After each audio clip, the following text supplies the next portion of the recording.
Сәлеметсіздер ме, құрметті оқырмандарым? Анаргүл Алмабековнаның өкініш атты әңгімесін тыңдай отырыңыздар. Шағын ғана қаланың қақ ортасында тұратын Айдана ауылдан көшіп келгеніне міне 2-3 ай болып қалды. 5 қабатты үйдің 3-ші қабатынан тірнекте жүріп ақша жинап сатып алған. Көршілерін әлі толық тани қойған жоқ. Оған да себебі бар. Тұрғаннан жұмысқа кетеді. Кешке жетемін дегенше күздің суық күндері күн қысқарған қараңғы түседі. Пәтеріне бір кіріп алған адам бұл жерде қайтып сыртқа шыққанда келмейді екен. Содан күндер жылжып өтіп жатты. Айдана 1-ші сыныпта оқитын ұлымен ғана тұрады. Күйеуімен ажырасып, дау-жанжал көрмегені жоқ. Қызына жаны ашса керек, әкесі осы пәтерді алуына көмектескен. Енді ұлы екеуі ғана тұрып жатқан жайы бар. Бір жақсысы, жұмыссыз емес, айлық жалақысы да жақсы. Өмірі дұрысталып, өз арнасына түскен сияқты. Жан-жағына қарамай, айналадағы дүниеге мән бермейтін әдеті бар. Онысы жақсы ма, жаман ба, белгісіз. Бір күні подъезге кіре берісте, сіңілім тоқташы, осы жерден күнде өтесің, адамға сәлем бермейсің, танысайық та, деді біреуі. Қараса, шынымен байқамапты. Жасы 30-дардан асқан, шашын желке тұсына түйе салған, сыдайған ұзын бойлы сары әйел тұр. Сәлеметсіз бе, кешіріңіз, байқамадым, деді іркіліп. Мен осы подъезде 2-ші қабатта тұрамын. Көршіміз, таныс болайық, Жұмакүл боламын, деп қолын созды. Айдана, деді, басқа не айтарын білмей. Бір үйде тұрған соң таныс болғанымыз дұрыс қой, амандасып тұрғанға, деді, кетіп қалады ма дегендей тезірек сөйлеп. Иә, танысқаныма қуаныштымын деп кетуге ыңғайлана беріп еді. Кешке бос болсаң үйге кел, бірге шай ішейік, жақсырақ танысамыз, деді. Ыңғайы болса көрейін деп жоғары көтеріліп кете берді. Көршімен танысқанына қандай баға берерін түсінбеді. Көршіне ұнамай қалған еді, өзінен тартымы жоқ па, есігін ашып үйге кіргеннен ұмытып кетті. 2-3 күн өткен соң, демалыс күндері болса керек, терезеден жай қарай салған. Сол Жұмакүлдің подъезден мүгедектер креслосында отырған бір қарт апаны шығарғанын көріп қалады. Жолдан өткізіп барып тоқтады ма, апаға бірдеңе деп, өзі қайта үйге кірмей кетіп қалды. Бұл көрініске мән бермеген Айдана үйдің тірлігін істеп жүре берді. Біраз уақыт өткен соң, күннің райын бұзылып, себелеп, жаңбыр жауа бастады. Тіпті аспан бұлттанып, күннің көзі көрінбей, бөлме іші қараңғылана түсті. Пердені түрмекші болып терезеге келген Айдана жаңбыр астында креслода отырған апаны көреді. Жаурап қалған сияқты, бүрісіп қалған. Әлі келмеген ба деп таңғала қарады. Неге отыр, өзі қозғала алмайды ма, деп ойланғанша жаңбырдың күшейгенін байқады. Иығына курткасын іле сала далаға жүгірді. Апаның қасына барып, апа, жауын астында неге отырсыз, кірмейсіз бе, деді. Мына құрғыр жүрмейді, деп креслоның дөңгелегін түрткендей болды. Айдана креслоны итеріп, подъезге кіргізді. Нешінші пәтерде тұрасыз? Пәтерде үсті су болған апаға. 2-ші қабатта тұрамын, рахмет қызым, үйде ешкім жоқ, бәрібір кіре алмаймын. Келін бағана кетіп қалған, қашан келетінін білмеймін, деді қария, иектері кемсеңдеп. Жер үй болса бірдеңе қылып кіргізер еді. Мына сатылармен қалай шығармақ 2-ші қабатқа? Ойланып тұрып қалды. Айдананың қиналып тұрғанын көрген қарт ана, келінім келіп қалар, маған алаңдамай-ақ қой, бара бер, рахмет саған, енді су болмаймын ғой, балаңның қызығын көр қарағым, деді. Тастап кетуге ыңғайсызданып тұрған Айдана. Жарайды, онда келіп қалар, деді де жоғарыға көтеріліп кетті. Арада 2-3 сағаттай уақыт өтті. Кеш болып барады. Күннің суығы мынау. Айдана қайтадан сыртқа шығып, төмен қарай қарады. Апа әлі отыр. Мұнысы нес? Қарт кісіні жалғыз тастап қайда жүр? Жаурапта қалған шығар. Апа да үнсіз отыр. Қолдарын жыбырлатып қояды. Айдана ішке кіріп кетті. Өзінен басқа ешкім бұл үйдің тұрғындары апаға қарамайтын сияқты. 1 сағаттай уақыт өткен соң қайтадан шықты. Төмен қараса апа жоқ екен. Келген шығар. Барып сұрасам ба екен. Келесі күні шыдамады. Жұмыстан келе салып, Жұмакүлдің пәтерінің қоңырауын соқты. Есікті ашқан Жұмакүл. Ой, сәлем, кел кір, деп артқа шегініп. Ішке кірген Айдана көздерімен қарт апаны іздеді. Апа қалай? Ауырып қалмады ма? Жоға неге ауырады? Жақсы бөлмесінде деді. Ауырмаса болды. Кешегі жауында далада көп отырып қалды. Сонша неге кешіктің? Ой, бір жұмыстарым бітпей жүріп қалдым. Саған рахмет, ішке кіргізіп кетіпсің ғой. Енең бе? Деді сыбырлап сөйлеп. Иә, күйеуімнің маған тастап кеткен сыйы. Күйеуім жаман аурудан асқынып кетіп, о дүниеге кеткеніне 3 жыл болды. Құдай бізге бала бермеді. Есесіне мына кемпірді бала қылып бағып отырмын деді. Жақтырмаған кейтәлді. Аянышты екен. Несі аянышты? Отыр ғой күн ұзақ, басыма пәле болып деді. Айдана Жұмакүлдің дауысын да бәсеңдетпей, әдейі естісін дегендей бар даусымен сөйлегеніне таң қалды. Кімге жаны ашырын білмей үйіне қайтты. Сол оқиғадан кейін апаны қайтып көрмеді. Көз артынан қыс болды. Қыз айларында баласымен ауылға бір барып келгені болмаса, үйден шықпайды. Жұмыстан келіп, жоғары көтеріліп бара жатқан. Алдынан Жұмакүл шықты. Амандық сұрастырып болған соң, Айдана, мен жұмыстан шипажайға жолдама алдым. Бірақ енемді кімге тастарымды білмей отырғаным деді. Басқа балалары, бауыр туысқандары жоқ па? Жалғыз бір сіңілісі бар. Оның үстіне оңтүстікте тұрады. Екеуі 10 жылда бір кездесіп тұрады. Басқа ешкімі жоқ. Сен маған көмектесе аласың ба деді қиылып. Бір аптаға ғана келіп тамағын істеп беріп тұрсаң болды. Ауырып қалса қайтемін? Ауырмайды, қорықпа. Денсаулығы мықты енемдің деп қиылып тұрып алған соң келіседі. Алғаш 3 күнде келіп тамағын істеп кетіп жүреді. Одан басқа өзінде де уақыт жоқ. 4-ші күні шайын жасап беріп қасында біраз отырады. Апаның өзі де мінезі тұйық адам екен, көп сөйлемейді. Артық әңгімесі жоқ. Айдана есіктен шығып бара жатқанда жәутеңдеп артынан қарап отырады. Күн ұзақ, бір үйде жалғыз өзі үнсіз отыратын болған соң зерігетін шығар.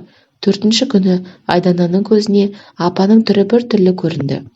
Ол енді келмейді, тастап кетті деді даусы дірілдеп. Ештеңені түсінбеген Айдана, неге олай дедіңіз апа деді таңғала. Жұмакүлді айтамын, мені тастап кетті. Тағдырдың маңдайыма жазғаны осы шығар. Жалғыздықта өлемін енді деп, кемсеңдеп жылады. Айдананың денесі тоңазып кетті. Жаны ашып жұбататын сөз таппады. Шай тамағын беріп, болып үйіне қайтты. Баласы үйінде жалғыз отыр, соған алаңда басықты. Келесі келгенде баласын ала келді. Тамағын беріп, қызылдай шайын құйып отыр. Бұл кемпір состиып неге жалғыз отыр дейтін шығарсын деді Айданаға қарап. Жоға, алаңдамаңыз. Ей жаратқан ием, өткен өміріме өкінбеймін.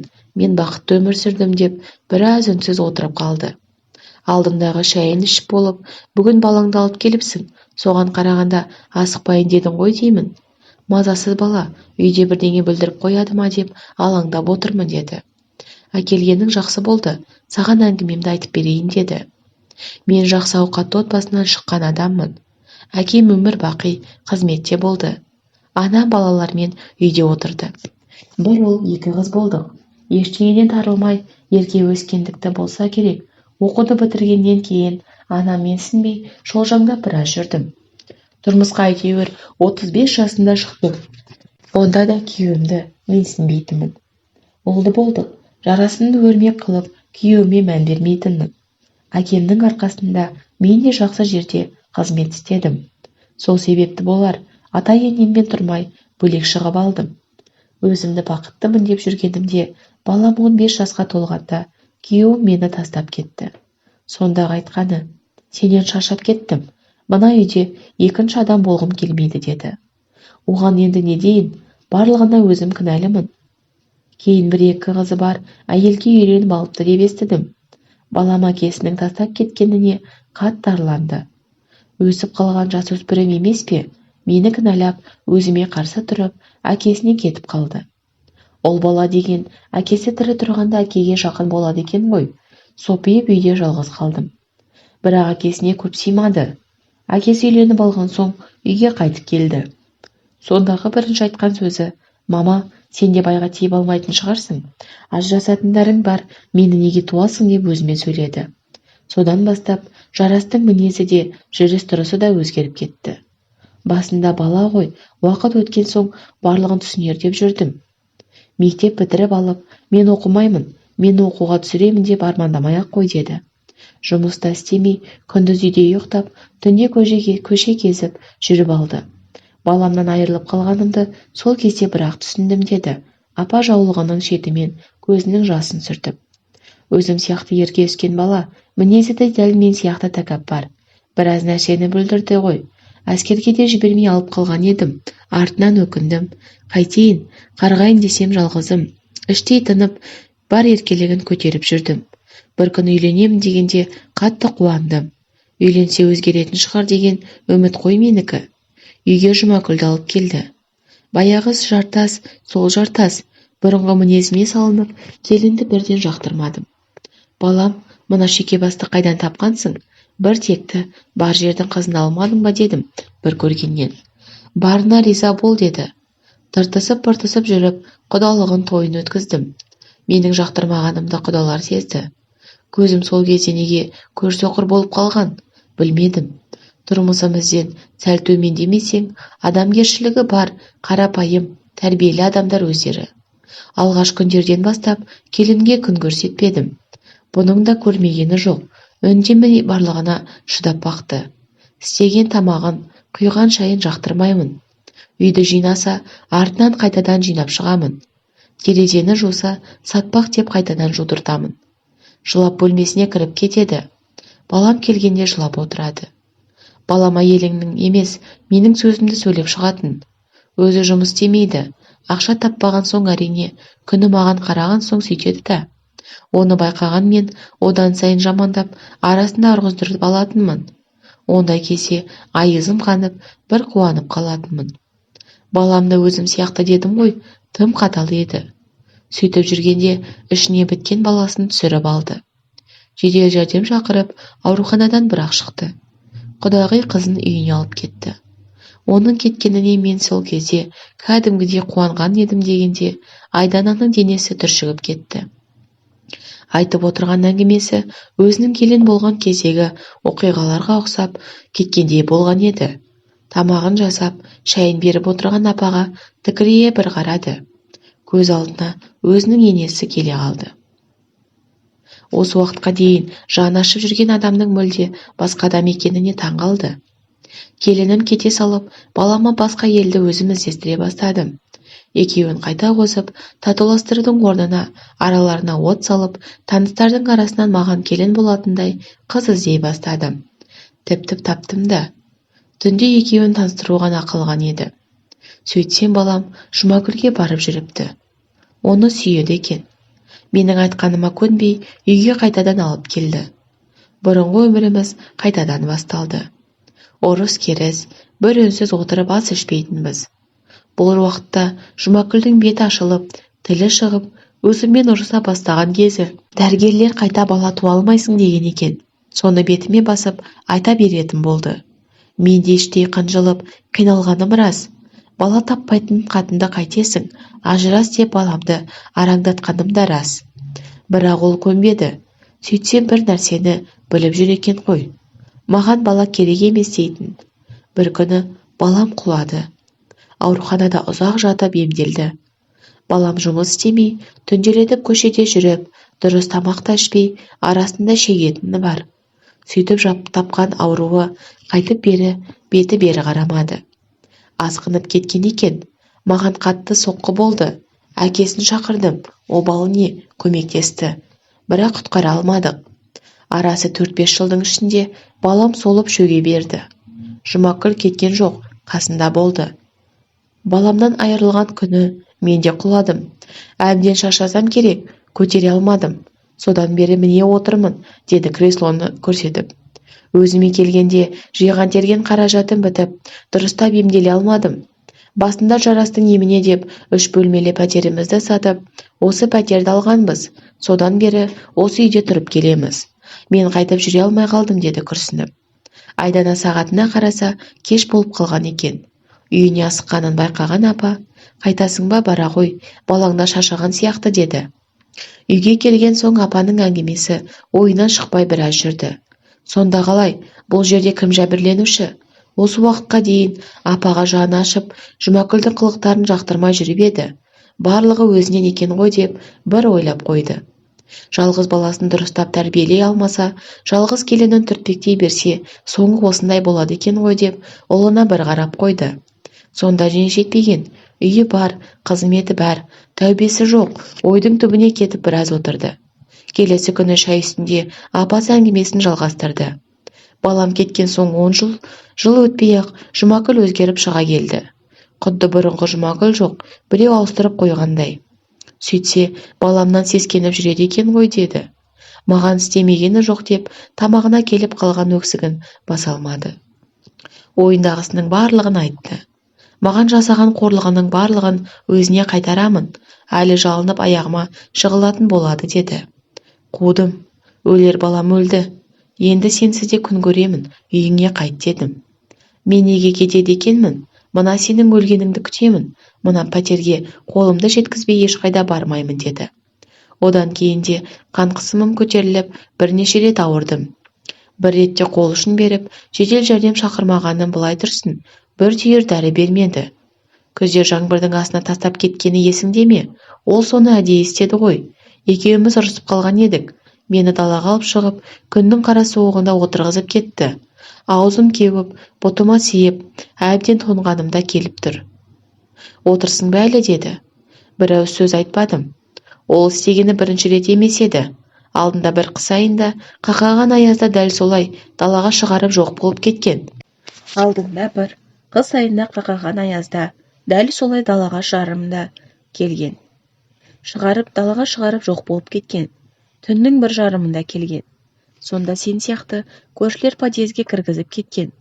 Денемнен суық өтіп, 2 ай ауырғаным бар дегенде Айдана шошып кетті. Не деген арпалыс, өзіне өзі жасап алған тіршілік. Енді өткенде кетерде бір болмашы нәрсеге тағы ұрысып қалдық дегенде сағы сынбаған екен деп ойлады Айдана. Біреуге өмірі тәуелді бола тұра сол адаммен арпалысу оңай ма? Қайта тіл табысып, неге тәтті тұрмайды екен? Бірақ қайдам, көңілі қаламаған адаммен қалай тіл табысады? Қу дүние-ай, ертең өлсе де ол да қалады емес пе? Жоқ, жібермей отырғаны сасық кеуде ме? Екеуі бірін-бірі мойындамағаны ғой деп Айдана енді апаға ойлана қарады. Кетерінде сенің айтқан ақ болсын, мен кеттім, осылай жалғыз өзің қал, сопиып деді. Өлсең сені кім жерлейді екен, көреміз деген. Бүгін міне, нешінші күн әлі жоқ деді. Сізге ашуланып айтқаны болар, әйтпесе сізді маған табыстап кетті емес пе? Шипажайға кетті, 1:07-де келемін деді. Қайдан, қоңырау соқтың ба? Қашан келемін деді. Иә, қоңырау соқтым, бірақ алмайды телефонын. Көрдің бе, мені әдейі жынды қылып жатыр деді күрсініп. Апа, жақсы болсын, жаман болсын, келініңіз ғой, неге кешірмейсіз? Неге екеуіңіз татуласып алмайсыздар деді. Қалай кешіремін? Маған айтпағаны жоқ, істемегені жоқ. Күйіктен істеген шығар, оған да оңай емес қой. Оны ойламады дейсің бе? Бірде адам құсап сөйлесеміз, жақсы болып қалды. Аяқ астынан өзгере қалатыны бар. Менің өлгенімді күтіп жүр. Құдай алмаса қайтейін, жанымды жұлып берейін бе? Кейде өкініш өзегімді өртейді. Жас кезімде бейнеттің бір, қартайғанда зейнеттің бір деп отырушы еді марқұм анам. Менікі барлығы керісінше болып тұр. Қартайғанда жалғыз қалып, көрмегенім қорлығым жоқ деп өкіледі. Апа, уайымдамаңыз, келеді әлі, деп жұбатқандай болды. Бірақ Жұмакүлдің кеткеніне 10 күннен асты, әлі жоқ. Қоңырау соқса алмайды. Енді шыңдап, алаңдай бастаған Айдана есі шықты. Апаға күнде барып тұру өзіне артық жұмыс, үйдің іші де шашыла бастады. Азық-түлігі де таусылып, оны тасып әлек. Өзін кінәлі санап апа отыр жәутеңдеп. Күнде барған сайын осы күндері әңгіме айтуды қойған, іштей өзін жеп қойған сияқты. Өмірде біреуге тәуелді болу қандай жаман. Жолын күтпей сарғайып, Жұмакүл ертең келген күннің өзінде екеуі тіл табысып, өмір сүріп кетуі де екі талай. Екі бейбақ. Соңы не болады екен? Соның күтемін дегенше Айдана қиналып бітті. Бір барғанында апаның үстіне көзі түсті. Киімін ауыстырып, өзін жондыру керек екенін түсінді. Апа, зейнетақыңыз қанша? Сенен ыңғайсызданып жүрмін. Саған көп рахмет, қызым. Балаңның қызығын көр. Өмірде бағың ашылсын, деді.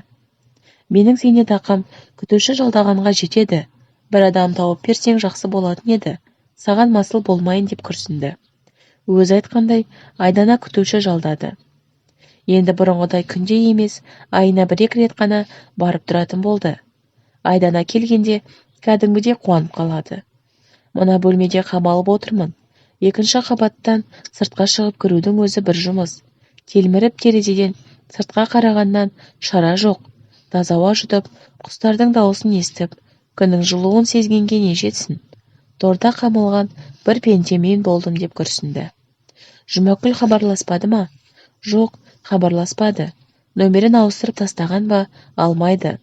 Жаздың бір күндерінде Айдана апаға кірсе төсекте жатыр екен. Ауырып қалыпты. Қолын көтеріп столды көрсетті. Анау қағаз құжат. Мен өлгенде келеді Жұмакүл. Солай айтқан. Мына пәтердің құжаты. Жұмакүлдің атына қағаз жазып кеттім. Бересің, деді. Жұмакүлді кешірдіңіз бе, апа, деді Айдана. Кешірдім, деді. Сыбырлап. Сөйлегенге шаршап қалған сияқты. Бір кездері өз айтқандай, бақытты біреудің ерке қызы, жақсы жерде қызмет еткен адам, бір бөлмеде қамалып, өмірінің соңында шарасыз күйде жалғыз жатыр. Азып тозып, әлсіреп, іште ешқұса болып, барлығына көнген сияқты. Осындай күйге түскеніне өзі кінәлі екенін біледі. Енді сол күнәсін жуып шайып, о дүниеге алаңсыз аттану үшін келмеген Жұмакүлді кешіріп, құжатын берді. Бұл да дұрыс шығар. Айдана құжаттарды алып жатып, жақсы апа, Жұмакүл келген кезде беремін, деді. Сол жылы жазда апа көз жұмады. Өзінің мәңгілік сапарына аттанады. Жерлеу рәсімдері де болған соң, Айдана пәтерді жуып, тазалап қояды. Тек арада 8 ай өткенде есіктің қоңырауы соғылып ашса, Жұмакүл тұр. Ішке кір демеді. Қазақ қайырлы болсын деп те айтпады. Сәлем Айдана, пәтердің кілтін бересің бе, деді. Айдана ішке кіріп, кілтпен пәтердің құжаттарын ұстатты. Мұндайды күтпеген ол абдырап тұрып қалды. Ештеңе айтпастан кетіп қалды. Келесі күні қоңырау соқты. Айдана, кешірші мені. Мен кінәлімін. Кешірші, деді. Ішке кір сөйлесейік, деп кіргізді. Бірақ үнсіз отырған Жұмакүл. Менің әбден ығырым шығарды. Мына пәтерді алатын болсаң, маған тегін қызмет етесің, еңбегің сыңсын деп аузына келгенді айтып, намысымды әбден таптады. Мен де адам баласымын, арасында жылы сөздерін айтып, көңілімді көтеріп қойса, олай қырсықпайтын едім. Иә, осы пәтер үшін тұрғаным рас, енді мені сол үшін қорлау керек пе еді? Баласы қайтыс болғаннан менен көреді. Әкем мен анамның үйге келгенін жақтырмады. Соңында өзімен тұру мүмкін болмай кетті, деді күрсініп. Ол кісі сені кешірді. Кешірген соң саған пәтерді беріп кетті. Онысына рахмет, бірақ бұл үйде тұрмаймын, сатамын, қайтадан өмір бастаймын, деді. Өз айтқандай, пәтерді сатып, Жұмакүл кетіп қалады. Өмірде осындай көршілер кездестіргеніне таң қалып, Айдана қалады. Адамдар неге бір-бірімен тіл табыса алмайды? Ене болып босағасын аттаған келінге пана болса, ұрпағы өсіп өнбейді ме? Келін болып, қызметін жасаса, істеген жақсылығы алдынан шықпайды ма? Терезенің алдында сыртқа телміре қараған уақытта апаны біраз уақытқа дейін ұмыта алмайды. Қанша жерден, бай жерден, бар жерден шықсаң да, байдың баласы болсаң да, өміріңді бақытқа бөлеу, немесе тозаққа айналдыру адамның өз қолында екен-ау. Бұл өмір заңдылығы. Осымен әңгіменің соңы.